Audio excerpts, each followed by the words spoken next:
5 وقت کی نماز یہ میرے نبی کی آنکھوں کی ٹھنڈک ہے، 5 وقت کی نماز اس امت کی شان پہچان ہے۔ اور اللہ تعالیٰ نے پہلی امتوں پر اتنی بڑی مشقت ڈالی کہ ان کی نماز مسجد کے علاوہ کہیں نہیں ہوتی تھی، مسجد میں ہی ہوتی تھی۔ ہمارے لیے کتنی آسانی کر دی، جاب میں ہے مصلی بچھا نماز پڑھ، چلو مصلی بھی کوئی نہیں، زمین دیکھ اس پر کوئی گندگی تو کوئی نہیں ہے، بس زمین بھی تیرے لیے پاک ہے، چل نماز پڑھ۔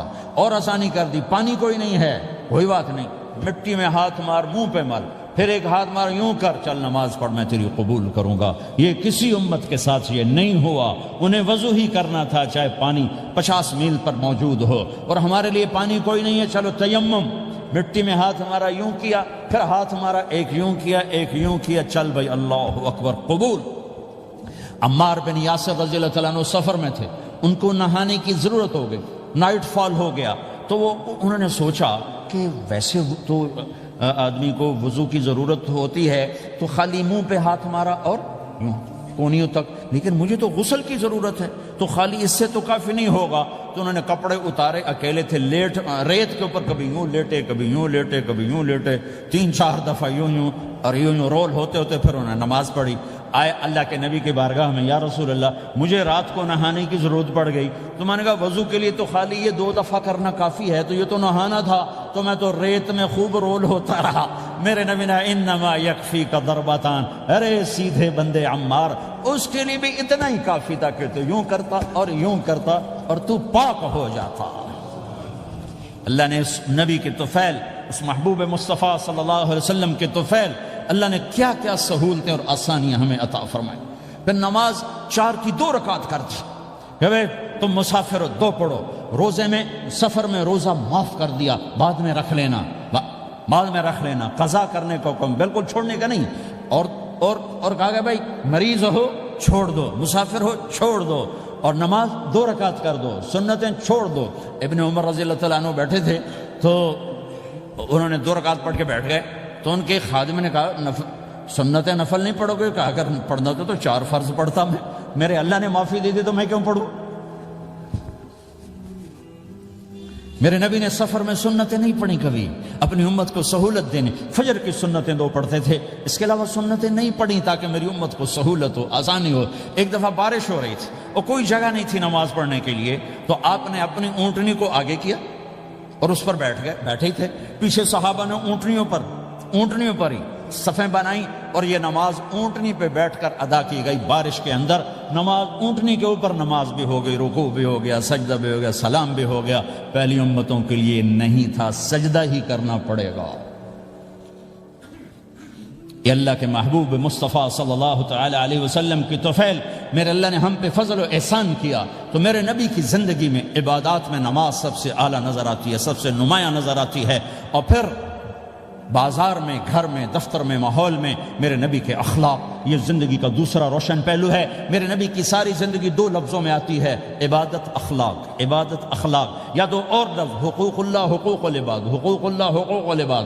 حقوق اللہ میں نماز سب سے اعلیٰ، اور حقوق العباد میں لوگوں کی برداشت کرنا، لوگوں سے درگزر کرنا، معاف کرنا، جھوٹ سے بچنا، دھوکے سے بچنا۔ میرے نبی سے پوچھا گیا یا رسول اللہ مسلمان کنجوس ہو سکتا ہے؟ ہم نے کہا ہو سکتا ہے۔ یا رسول اللہ مسلمان کمزور ہو سکتا ہے، بزدل ہو سکتا ہے، ڈرپوک ہو سکتا ہے؟ آپ نے کہا ہو سکتا ہے۔ یا رسول اللہ مسلمان جھوٹ بول سکتا ہے؟ آپ نے کہا نہیں، جھوٹ نہیں بول سکتا، جھوٹ نہیں بول سکتا۔ ہاں، الا لعنت اللہ علی الکاذبین، جھوٹوں پہ اللہ کی لعنت۔ اس لعنت کے ساتھ 400 پاؤنڈ بچا لیے، 4000 بچا لیے، 4 ملین بچا لیے، 4 بلین بچا لیے، 4 ٹریلین بچا لیے، ساری دنیا کو بچا لیا، اور اوپر اللہ کی لعنت پڑی تو اللہ کی قسم گھاٹے کا سودا ہے۔ اور سچے ہو گئے، سچ بولا، یہ میں 100 پاؤنڈ کماتا ہوں، لے لو جو لینا ہے اس میں سے، یہ میں 1000 پاؤنڈ کماتا ہوں، لے لو جو لینا ہے، یہ میں 50,000 پاؤنڈ کماتا ہوں، لے لو جو لینا ہے، کہ مسلمان کی زبان سے جھوٹ نہیں نکلتا، سچ ہی بولتا ہے۔ آپ تشریف لے جا رہے ہیں، ایک آواز ہے یا رسول اللہ، آپ نے یوں دیکھا، کوئی نظر نہیں آیا، پھر آواز ہے یا رسول اللہ، تو آپ نے دیکھا کہ ہرنی ڈیئر چھوٹی وہ کھڑی ہوئی، رسی میں بندھی، تو آپ نے کہا کیا ہوا؟ کہا جی آپ کا صحابی مجھے پکڑ کے لایا ہے، میرے چھوٹے چھوٹے بچے بھوک سے رو رہے ہوں گے، آپ مجھے چھوڑ دیں، میں بچوں کو دودھ پلا کے واپس آ جاتا، مجھے پتا ہے میرے اللہ کی تقدیر میرے بارے میں کیا ہے۔ تو آپ نے کہا اگر تو واپس نہ آئی تو پھر تو اس نے کہا مجھے اللہ جہنم میں ڈال دے۔ آپ نے اس کی رسی کھول دی، خود وہیں بیٹھ گئے۔ اس نے دوڑ لگائی اور پہاڑوں میں گم ہو گئے۔ تھوڑی دیر کے بعد وہ دوڑتی ہوئی آئی اور آ کے سر یا رسول اللہ میں حاضر ہو جاؤں۔ تو آپ نے اس کو باندھ کے وہیں آپ بیٹھ گئے نہیں۔ دیر کے بعد وہ صحابی آئے جنہوں نے اس کو شکار کیا تھا، پکڑا تھا، تو کہنے لگے ان کا یا رسول اللہ آپ یہاں کیسے؟ کہا میں ایک درخواست لے کر آیا ہوں۔ کہا کیا؟ کہ یہ ہرنی مجھے ہدیہ کر دو۔ کہا یا رسول اللہ سب کچھ آپ کا ہے، کہنے بس یہ ہدیہ کر دو۔ یا رسول اللہ حاضر۔ تو آپ نے اس کو لے کر رسی اس کی گردن سے نکالی کہ جا بچی اپنے بچوں کے پاس جا کے خوشی منا، سچ نجات دیتا ہے اور جھوٹ ہلاک کرتا ہے۔ ایک ہرنی جان کی بازی کھیل گئی سچ بولنے کے لیے، تم چند پونڈوں پہ جھوٹ بولتے ہو، ایمان کو برباد کر کے رکھ دیتے ہو۔ مسلمان جھوٹ نہیں بولتا، مسلمان دھوکہ نہیں دیتا،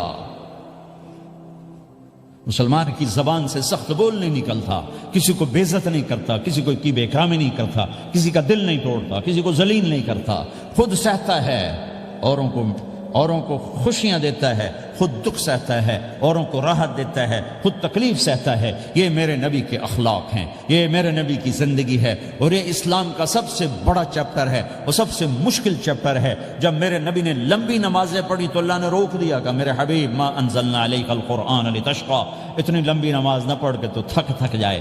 میرے نبی نے تبلیغ میں زور دکھایا تو اللہ نے روک دیا، فلتذهب نفسک علیہم حسرات، میرے نبی اتنا غم نہ کر کے آپ خود ہی آہیں بھرتے بھرتے آپ مر جائیں۔ میرے نبی نے مال سارا خرچ کیا، اللہ نے اس سے بھی روک دیا، ولا تبسطها كل البسط فتقعد ملوما محسورا، اتنا خرچ نہ کریں کہ آپ خود پھر دکھی ہو کے بیٹھ جائیں۔ خرچ کرنا بہت بڑا عمل، تبلیغ سب سے سارے عملوں کا سردار عمل، تبلیغ سے بڑا کوئی کام ہوتا تو اللہ نبیوں کو دیتا، اگر تبلیغ سے بڑھ کر کوئی کام ہوتا تو اللہ نبیوں کو دیتا، گشت سے بڑھ کر کوئی محنت ہوتی تو اللہ نبیوں کو دیتا۔ 950 سال نوح علیہ السلام گشتی کر رہے ہیں، اور اللہ کی مان لو، اتنا عظیم عمل کا میرے نبی درمیانہ نماز سب سے بڑی عبادت، میرے نبی درمیانہ کام، لیکن جب میرے نبی نے اخلاق اچھے کیے، دشمن کو معاف کرنا۔ تو ایک آدمی آپ سوئے ہوئے تھے، آپ کی تلوار لٹکی تھی، ایک آدمی آیا، اس نے آپ کی تلوار اتاری اور یوں ماری پسلی میں، آپ اٹھ کے بیٹھ گئے۔ اب وہ قتل کے ارادے کے لیے آ چکا ہے اور تلوار یہاں ہے، کہتا من یمنعک منی، اب بول تمہیں کون بچائے گا؟ تو آپ نے مسکراتے ہوئے کہا اللہ، تو اس کے ہاتھ سے تلوار گر پڑی، تو آپ نے اٹھا لی، آپ نے یوں سیدھی کی، اب تو بچا، تجھے کون بچائے گا؟ وہ کہنے لگا مجھے تو ہی بچائے گا، وہ تو اللہ کو جانتا نہیں تھا، کہا بابا مجھے تو ہی بچائے گا۔ تو آپ کہتے ہیں اس کا سر اڑا دو، یہ نبی کو قتل کرنے آیا ہے۔ میرے نبی نے فرمایا کلمہ پڑھتے ہو؟ کہا نہیں پڑھتا۔ کہا جاؤ معاف کیا۔ یہ میرے نبی کے اخلاق ہیں۔ 20 سال جنہوں نے قتل کے منصوبے بنائے، قتل کے منصوبے، مکہ والے، جب آپ مکہ میں فاتحانہ داخل ہوئے، ابو سفیان سب سے زیادہ آپ کو دکھ پہنچانے والوں میں پیش تو آپ نے ابو سفیان کو عزت دی۔ جو ابو سفیان کے گھر میں داخل ہوگا اس کو کچھ نہیں کہا جائے گا۔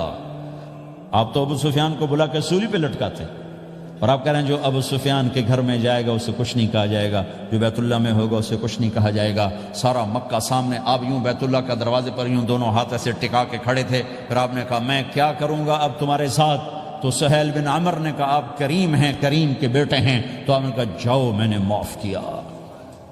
یہ اخلاق آج مٹ چکے ہیں، مردوں سے، عورتوں سے، علم والوں سے، خانقاہ والوں سے، تبلیغ والوں سے، سب زیرو ہوئے پڑے ہیں۔ جب تک یہ اخلاق زندہ نہیں ہوتے اسلامی زندگی قائم نہیں ہو سکتی، اسلامی معاشرت قائم نہیں ہو سکتی، اور دین دو چیزوں سے آگے پھیلتا ہے، ایک دعوت اور ایک اخلاق۔ دعوت اور اخلاق، دعوت نہیں ہوگی تو اخلاق وہیں پڑے رہ جائیں گے، اخلاق نہیں ہوں گے تو دعوت کوئی قبول نہیں کرے گا۔ میرے نبی نے کتنے معجزے دکھائے مکے میں، نہیں کلمہ پڑھا۔ بدر میں ان کے 70 مارے گئے، فرشتوں کو دیکھا، جبریل کے گھوڑے کی آواز سنی، کلمہ نہیں پڑھا۔ خندق میں شکست ہوئی، کلمہ نہیں پڑھا۔ پانی نکلتے دیکھا انگلیوں سے، کلمہ نہیں پڑھا۔ ایک بکرے کا ایک بازو پکایا، ایک بازو بکرے کا، ایک اگلا جو بازو ہوتا، اور 40 آدمیوں نے کھانا کھایا اور ایک بوٹی کم نہیں ہوئی، کلمہ نہیں پڑھا۔ لیکن جب میرے نبی نے کہا جاؤ معاف کیا تو سارے ہی کلمہ پڑ گئے کہ واقعہ یہ اخلاق نبی کے ہو سکتے۔ حنین کی جنگ میں جب بھاگے لوگ، شکست ہوئی، تو ایک صحابی کا بھاگتے ہوئے پاؤں ہمارے نبی کا پاؤں پر آیا، اور جوتا سخت تھا، تو آپ نے کہا اوجعتنی، اور آپ کے ہاتھ میں چھڑی تھی، آپ نے اس کو یوں ماری، اوجعتنی، ارے تو نے مجھے کتنا زیادہ درد پہنچایا، دکھ پہنچایا۔ وہ بیچارے پگھل کے رہ گئے اور پریشان ہو گئے، اور فرماتے ہیں سارا دن میں پریشان، ساری رات پریشان کہ اللہ کے نبی کو میں نے تکلیف پہنچائی، اب میرا کیا بنے گا۔ اگلا دن ہوا تو اعلان ہو رہا تھا بھائی جس کا پاؤں نبی کے پاؤں پہ آیا تھا اس کو اللہ کے نبی بلا رہے ہیں۔ تو صحابی کہنے لگے میں نے سمجھا بس اب میری تو دنیا بھی گئی اور آخرت بھی گئی، اب میرے اوپر کیس بنے گا اور مجھے ڈانٹ ڈپٹ بھی ہوگی، میرا کتنا بڑا گھاٹا نقصان ہوگا۔ یہ حاضر ہوئے ڈرتے ڈرتے، تو آپ نے فرمایا میرے بھائی کل میں نے تمہیں چھڑی ماری تھی، وہ مجھے معاف کر دینا، اور یہ 80 اونٹ تمہیں ہدیہ دیتا ہوں، 80 کیملز یعنی 80 پراڈو، 80 رینج روور کا یہ میری طرف سے تمہیں ہدیہ ہے۔ وہ حیران پریشان، یہ میرے نبی کے اخلاق ہیں، یہ میرے نبی کے اخلاق ہیں۔ کانٹے بچھانے والی نے 4 دن آنا چھوڑ دیا، بیمار ہو گئی تھی، تو ہم نے کیا بات ہے، وہ ہمارے راستے میں اب کانٹے کوئی نہیں ہیں، کہا جی وہ بیمار پڑی ہے جو کانٹے بچھاتے تھے، تو آپ اس کے گھر چلے گئے، ماں جی خیریت تو ہے، اب ٹھیک تو ہیں، کہا بیٹا مجھے کلمہ پڑھا دے، بس تیرے اخلاق نے مجھے فتح کر لیا ہے۔ میرے بھائیوں یہ چیپٹر بھول چکے ہیں، بھول چکے ہیں، بھول چکے ہیں۔ جب تک یہ چیپٹر زندہ نہیں ہوگا زندگی اسلامی نہیں بنے گی، معاشرہ اسلامی نہیں بنے گا، اور آگے قوموں کے لیے اسلام کا دروازہ نہیں کھلے گا۔ ہمیں معاف کرنا آتا ہو، ہمیں گالی دینے والے کو دعا دینا آتا ہو، غیبت کرنے والے کی تعریف آتی ہو، اور غیبت کرنے سے، غیبت سننے سے اپنے آپ کو ایسے بچاؤ جیسے زہر سے بچاتے ہو، جیسے آگ سے بچاتے ہو۔ ایک دوسرے کو نفرت کا بول نہ بولو ورنہ ساری زندگی تباہ و برباد ہو جائے گی۔ میرے رب کی قسم، میرے نبی نے کہا ایک زبان کا بول انسان بولتا ہے اور جہنم کی گہرائیوں میں گر جاتا ہے، اور ایک زبان کا بول انسان بولتا ہے اور جنت کے درجات پر چڑھ جاتا ہے۔ یہ زبان بہت طاقتور چیز ہے، میں ہر بیان میں اس کو دہرا رہا ہوں کہ جتنا یہ عمل ختم ہو چکا ہے اتنا کوئی عمل بھی نہیں ختم ہوا ہے۔ اور ایک صحابی ہیں ابو دجانہ۔ کون ابو دجانہ؟ السابقون الاولون من المہاجرین والانصار، اس میں پہلی صف کے صحابہ۔ کون ابو دجانہ؟ جب آپ حج پر گئے تو اپنی جگہ مدینے کا امیر ابو دجانہ کو بنایا۔ ابو دجانہ حج میں شریک نہیں ہوئے کہ آپ نے اپنی جگہ ان کو اپنا نائب بنا کے وہاں کھڑا فرمایا ابو دجانہ میری جگہ پر مدینے کا امیر ہے، یہ وہ ابو دجانہ ہیں۔ کون ابو دجانہ؟ جو جنگ بدر سے لے کر آخری حج تک ہر سفر میں شریک ہیں، ہر سفر میں شریک ہیں۔ ان کی ایک بات میں بتانا چاہتا ہوں، پہلے تھوڑی سی ان کی ہسٹری بتانا چاہتا ہوں۔ کون ابو دجانہ؟ احد کی جنگ میں آپ نے تلوار اٹھائی، کہا اس تلوار کو کون لے گا؟ کئی صحابہ کھڑے ہو گئے۔ آپ نے کہا اس تلوار کا حق کون ادا کرے گا؟ سارے بیٹھ گئے، 3 آدمی کھڑے رہے، ایک زبیر بن عوام، ایک عمر بن خطاب، ایک ابو دجانہ۔ ان کا نام ہے سماک بن خرشنہ، سماک بن خرشنہ ان کا نام ابو دجانہ سے مشہور ہے۔ تو آپ نے تلوار نہ عمر کو دی، نہ زبیر کو دی، ابو دجانہ کو دی۔ تو عمر رضی اللہ عنہ نے تو محسوس نہیں کیا، حضرت زبیر نے محسوس کیا کہ اس کو کیوں دی، مجھے کیوں نہیں دی؟ میں مہاجرین میں سے ہوں، میں پھوپھی کا بیٹا ہوں، میں اس سے دلیری میں کم نہیں ہوں۔ بلکہ حضرت زبیر کی دلیری کی تو دھک تھی، جدھر سلوار چلتی تھی کاٹتی چلی جاتی تھی، کہنے کہ میں دیکھوں گا یہ کیا کرتا ہے۔ تو ابو دجانہ کے پیچھے پیچھے زبیر ہو لیے۔ تو ابو دجانہ نے جو حملہ کیا تو 3000 کا لشکر تھا، اس کو چیر کے پار نکل کے، پورے لشکر کو کاٹ کے پار نکل کے، اور آگے عورتیں کھڑی تھیں جو مکے کے لشکر کو تیار کر رہی تھیں۔ نحن بنات طارقی نمشی علی النمارقی مشی القتل بوارقی المسک فی المخالقی المسک فی المفارقی والذر فی المخالقی ان تقبلوا نعانقی وتدبروا نفارقی فراق غیر وامقی۔ یہ گانا گا رہی تھیں اور ان کو تیار کر رہی تھیں۔ تو جب ابو دجانہ کی تلوار نظر آئی تو سب بھاگی، ہندا پکڑی گئی، تو آپ نے یوں اپنی تلوار ہندا کے سر پر رکھی، انہوں نے چیخ ماری، تلوار ہٹا لی۔ تو زبیر پیچھے پیچھے کہ کیا کیا ہے؟ جنگ میں اگر کوئی عورت حصہ لے اسے مارنا جائز ہے، ویسے جائز نہیں ہے، عورت کو، بچے کو، بوڑھے کو ہاتھ لگانا جائز نہیں ہے۔ تو انہوں نے کہا تلوار کیوں نہیں چلائی؟ کہا میرے محبوب کی تلوار ہے، عورت کے خون سے رنگین کر کے اس کی شان نہیں گھٹانا چاہتا، یہ میرے نبی کی تلوار۔ پھر واپس ہوئے، پھر اٹیک کیا اور پھر مجمع کو چیر دیا۔ سامنے ایک آدمی آ رہا تھا ہاتھی کی طرح، اتنا لمبا موٹا تازہ، تو زبیر کہنے لگے میرے جی میں آیا کبھی اس کی ٹکر ہونا پھر میں دیکھوں ابو دجانہ کیا چیز ہے۔ تو اللہ کا کرنا ایسا ہوا ابو دجانہ دونوں آمنے سامنے ہو گئے، تو وہ ایسے شاہ سوار تھے کہ دونوں طرف کے لشکر ذرا تھم گئے اور وہ دونوں بھڑ گئے۔ ابو دجانہ کے اپنے جوہر، اس پہلوان کے اپنے جوہر، غبار اٹھا، مٹی اٹھی، اور اس کی اپنی طاقت، ان کی اپنی طاقت، انہوں نے ابو دجانہ کو اس نے زخمی کر دیا۔ ابو دجانہ نے جو جوش میں آ کے ماری تلوار، اس کو لگی یہاں، تو اتنی طاقت سے لگی کہ اس کے نیچے اتر کر 2 ٹکڑوں میں تقسیم کر دی۔ یوں ماری تو ایک حصہ ادھر ایک حصہ، پھر یوں دیکھا اور اپنے چہرے سے لوہے کی ٹوپی اتاری، وما ترى انا ابو دجانہ، کیا دیکھ رہے ہو؟ میں ہوں ابو دجانہ، تلوار صحیح لی ہے میں نے، غلط نہیں لی۔ یہ ابو دجانہ ہیں۔ اور جب شکست ہو گئی احد کی جنگ میں، اور پھر 10-12 آدمیوں نے آپ کو گھیرے میں لیا ہوا تھا، ان میں ایک ابو بکر تھے، عمر تھے، علی تھے، طلحہ تھے، زبیر تھے، سعد بن ابی وقاص تھے، اور سہل بن حنیف تھے، عبادہ قتادہ بن نعمان تھے، اور ابو دجانہ تھے رضی اللہ تعالی عنہم۔ ان میں سے ایک ابو دجانہ بھی تھے، اور یمامہ کی جنگ میں ابو دجانہ شہید ہوئے، یمامہ کی جنگ میں شہید ہوئے۔ یہ ابو دجانہ کی تھوڑی سی سیرت آپ کے سامنے آئی ہے۔ اس کے بعد اب آپ ان کے قول کو سنو تاکہ اس کا وزن آپ کے سامنے آئے۔ یہ بدر کے شریک ہیں، اللہ کے نبی نے کہا بدر کا صحابی جو مرضی کرے بخشا گیا۔ یہ صلح حدیبیہ کے شریک ہیں، اللہ نے قرآن میں کہا لقد رضی اللہ، میں ان سے راضی ہو گیا۔ یہ صحابی ہیں، اللہ نے کہا کلا وعد اللہ الحسنی، اے میرا نبی تیرے ہر صحابی کے لیے جنت کا وعدہ ہے۔ اور اب یہ کیا کہتے ہیں؟ یہ کیا کہتے ہیں لوگو؟ ان ارجع عملی عند، لوگو میرے پاس، ابو دجانہ میرے پاس بخشش کا سب سے بڑا عمل جانتے ہو کیا ہے؟ بدر نہیں، احد نہیں، حدیبیہ نہیں، خندق نہیں، خیبر نہیں، فتح مکہ نہیں، آخری حج نہیں۔ کیا ہے؟ کیا ہے لوگو؟ ان ارجع عملی عندی، میرے پاس آخرت میں بخشش کا سب سے بڑا عمل بس ایک ہے کہ ما آذیت احدا بلسانی، میں نے اپنی زبان سے کبھی کسی کو دکھ نہیں پہنچایا۔ ولا اجد فی قلبی غلا لاحد، اور میرے دل میں کسی کے لیے بغض کوئی نہیں ہے، بس یہ میری بخشش کا عمل ہے۔ تو بھائیو، نبی کے اخلاق میں 2 چیزیں لے لو، ایک زبان سے کسی کو دکھ نہ دو، ایک دل میں کسی کا بغض نہ رکھو۔ اللہ کی قسم بغیر حساب کتاب کے جنت میں جاؤ گے۔ بڑے بڑے جنید بغدادی اور بڑے بڑے معرفت والے تمہیں دیکھتے رہ جائیں گے، تمہاری رفتار اتنی تیز ہوگی کہ تمہیں وہی پکڑ سکے گا جس کا یہ 2 عمل تم سے زیادہ اچھا ہوگا۔ جس روڈ پہ رش ہوتا آپ وہاں سے گاڑی ہٹا لیتے ہو، ادھر نہیں جانا، ادھر رش ہے، وہ سائن وغیرہ آپ کو آ جاتے ہیں کہ ادھر بلاک ہے، ادھر نہیں جانا، ادھر جانا ہے۔ تو جہاں روڈ پہ رش ہوتا ہے تو قیمتی سے قیمتی گاڑی کی رفتار بھی آہستہ ہو جاتی ہے، اور جہاں روڈ خالی ہوتا ہے تو پرانی گاڑی بھی بھاگے جا رہی ہوتی ہے۔